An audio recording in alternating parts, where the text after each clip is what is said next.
sponsored by Flip Narrative. And remember, if you don't love your story, flip it. We got a question here from Jay. He said, so I went to Goodwill. I grabbed 12 pairs of sneakers, got home and realized 3 pairs are mismatched in size. The left shoe on all 3 are 10 and the right is 10.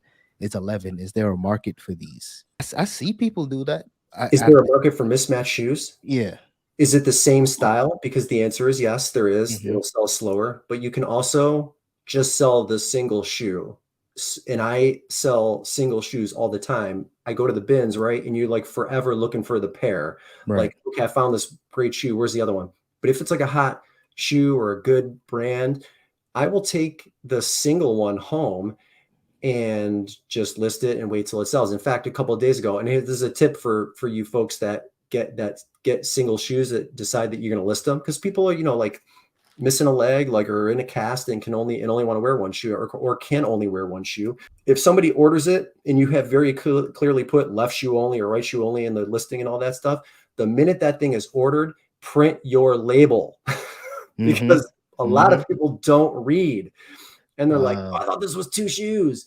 So get that thing printed, or you're going to have a lot of, get it you shipped run out. into a lot of people going, oh my God, I missed that and I need to return it. And it'll just save you a headache at the end of the day. But mismatched shoes, if it's the same style, there's a lot of people who, whether their left or their right foot is bigger than the other one, whether that's true or not, Right. I don't know, but they believe it is. It might just be comfort wise too. Yeah. And right. So they'll order a 10 and an 11. So yes, there is a market for mismatched and there is a market for single shoes only. I've seen people do I search for certain brands on eBay. Like I have certain brands saved because like I'm a fan of the brand. So like certain stuff will pop up and it'll literally say left shoe only, right shoe only, amputee. Sometimes just says mismatch, just so that people know like left side size 10, right side size 11. So it's like, I think you just got to be super specific with the keywords and make sure the description is right. Words like, amputee and stuff like that is really good. Disabled, something like that. And just put it everywhere. Like put it in your title, put it in the item specifics. If you have the ability to do that. And then in your description, just put it everywhere to make it like less likely that somebody orders it in error.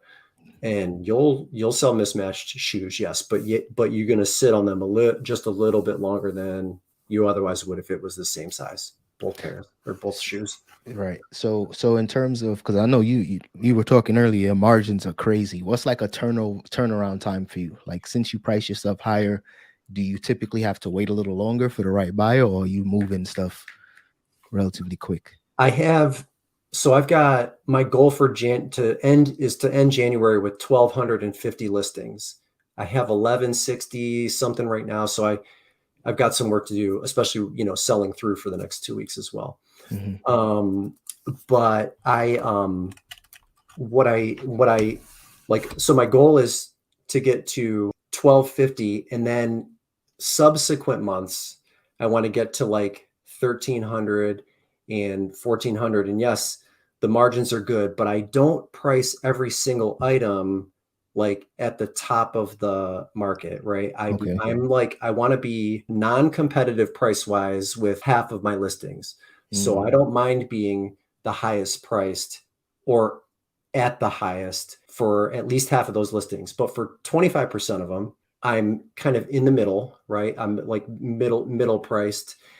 And then for 25% of the rest of my listings, I am the most aggressively priced because I don't want to sit on stuff for, like, my basement is only so big, right? My storage unit is only so big, and I've got room to grow how I want to grow, but I am going to be a little bit more aggressive price wise. Like I've even thought maybe for certain things I should offer free shipping, because what I noticed in Q4 was the fact that I charge shipping to my customers.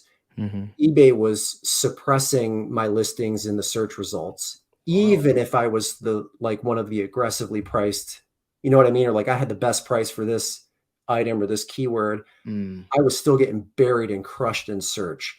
So, and I'm talking listing impressions down 25, 30%. In fact, I had the only day I didn't have a single sale in 2021 was in the heart of Q4. It was like December 20th or so, like Wow, the busiest day in that's crazy. internet retail. I had no sales that day. I mean, I was just getting destroyed in search. So to Yeah, mitigate that, because there's really nothing that I can do, I'm going to toy with free shipping in certain instances, but it's like trying to teach an old dog a new trick. Like it's so hard for me to, like, how do I price then? Like, do I raise my price? Because the shipping costs me about 15% of my sales, my gross. right. So do I raise my prices 15% and then make everything free shipping? Like, I know the minute I shut free shipping on, everybody from California is going to order everything from me. You know what I mean? And I'm That's gonna, typically how it goes. so One thing in terms of like shipping, I struggle with the free shipping. When I first started, everything was free shipping. It didn't matter what it was because I just watching other resellers, they said free shipping worked, so I did it. And then I realized I was getting crushed in terms of like paying for shipping so much right. because it's almost like I didn't realize some people would charge $29.99 free shipping. I would do 29, I would do like 26.99 free shipping just so I can kind of beat them out. Hmm. But you keep doing that, and if the item isn't in a padded bag or something, and you got to put it in something heavier, you're getting crushed every time. So Right. at this point, I don't even try to pick up items that sell for less than $20. Hmm. And if it does sell for $20, it has to be something like a video game that I know it's going media mail, or Right. something super light where it's 4 ounces. But even if it's first class, it could still be $6 and some change, if it's Yeah. a pound. So I just try to really monitor what I pick up, especially now. I don't have that much time to list, and whatever I'm packing up, I got to Yeah. make sure the profit's there. You know what I mean? Yeah, I mean, I'm not so stubborn to just stick with like what I've done because it's always worked, even though that's exactly what I'm doing. Like, I'm not opposed to free shipping. I just, again, I don't want to get burned, and it's like that makes me insecure. How do I Hmm. price this item? What do I do here? And when you're looking at data on your phone, it's just a number. It's simple math. It's not that difficult to figure it out, but it's the way I started. It's what I've always done. But noticing what happened to me this fourth quarter, like I did 13,000 in sales in December of 2020, but I just barely cleared 10,000 in 2021 for December, with like 200 more listings than I think I had Wow. the year before. And I was like, this just in my product mix it's the same diversity of items every month. And I do that specifically to avoid the big ebb and flow or peak and Hmm. valley, like to avoid the big valley. So looking at my, like, doing just 10.5, I think I did, or 10.1, 10.5, Hmm. 10,100 for December.